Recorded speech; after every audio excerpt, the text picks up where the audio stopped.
Leo niko na wale wanawake ambao hawahitaji kushika ujauzito, lakini pia hawahitaji kutumia dawa za uzazi wa mpango kwa sababu wanajua na wameelewa kwamba zina madhara mengi sana, lakini wanatamani kujua ni njia gani ambayo unaweza ukaitumia na ukabaki salama.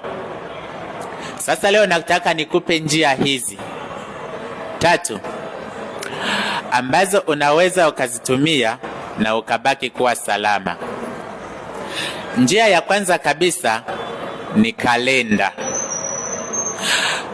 Unahesabu wakati wa hedhi, unajitahidi sana kuhesabu zile siku, maana kuna siku ambazo zinakuonyesha kwamba uko free kushiriki tendo la ndoa na usipate ujauzito.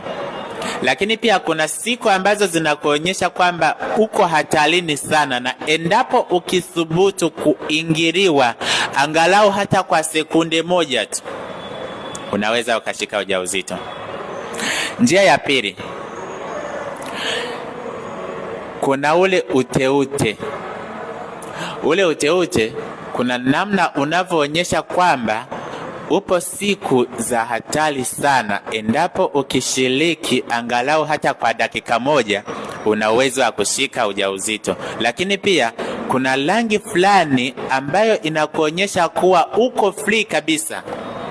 Hata ukishiriki masaa 24 au masaa 72 au wiki nzima, hauwezi kupata ujauzito.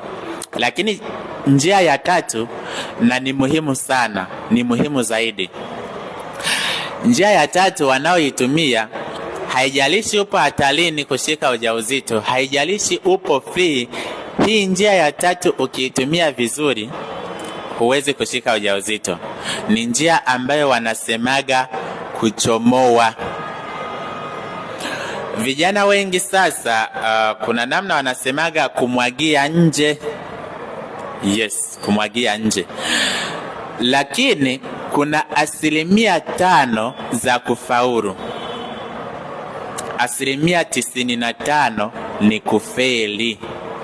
Inawezekana mwanaume akawa yuko makini sana.